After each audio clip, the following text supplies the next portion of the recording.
এটা হচ্ছে ভয়ঙ্কর রাসেলস ভাইপার বা চন্দ্রবোরা সাপ। পার্থক্য কি করে বুঝবেন দেখুন ভালো করে, 1/1 চাঁদের মতো দাগ, এটাই হচ্ছে এর মেন পার্থক্য। এবং এই যে প্রিয় দর্শক, আপনারা দেখতে পাচ্ছেন নিজ বাড়িতে মুরগির খোপের মধ্যে রাসেল ভাইপার সাপ। এই যে দেখতেছেন এখনই বের করে নিয়ে আসবে, চোখের পলকের মধ্যে নিয়ে আসবে, 2টি সাপ বের করে নিয়ে আসবে। একটু অপেক্ষা করেন আপনারা দর্শক, দেখতে থাকেন ভিডিওটা, ধৈর্য সহকারে দেখেন কিভাবে 2টি সাপ ভিতর থেকে ধরে নিয়ে আসলো মুরগির খোপ থেকে।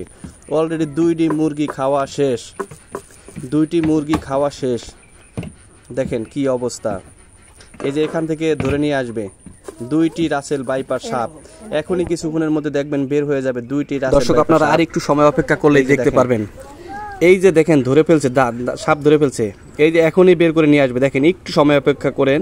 এই যে দেখেন বাইরে নিয়ে আসবে, এখনই নিয়ে আসবে, এখনই। এই যে ধরে ফেললো, সাহসী সেই লোক ধরে ফেললো সাপ এখনই। সাথে থাকেন, দেখেন কিভাবে 2টা সাপকে ধরে নিয়ে আসবে একসাথে, 2টা সাপকে একসাথে ধরে নিয়ে আসবে, 2টা রাসেল ভাইপার একসাথে ধরে নিয়ে আসবে।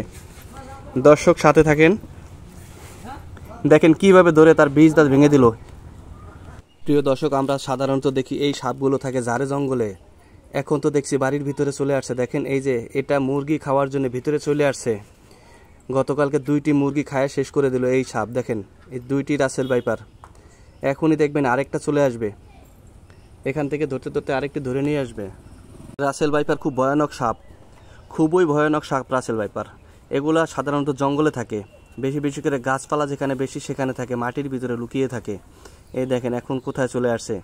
এই যে 2টি বাচ্চা দেখেন এই মুহূর্তে এখনই ধরে ফেললো 2টি বাচ্চা। এই যে দেখেন এই 2টি বাচ্চা একসাথে ধরে ফেললো, 2টি রাসেল ভাইপার সাপের বাচ্চাকে ধরে ফেললো একসাথে। এই যে দেখেন এই যে ধরে ফেললো।